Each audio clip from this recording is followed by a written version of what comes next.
నమస్కారం. మా Gulf news కి స్వాగతం. ప్రతిరోజు 6 దేశాల తాజా వార్తల బులెటిన్ మీకు అందించబడుతుంది.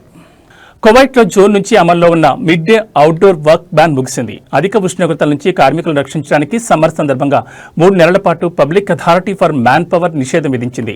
ఈ సందర్భంగా PAM director general Marzouq Al Otaibi మాట్లాడుతూ mid day outdoor work ban success అయిందన్నారు.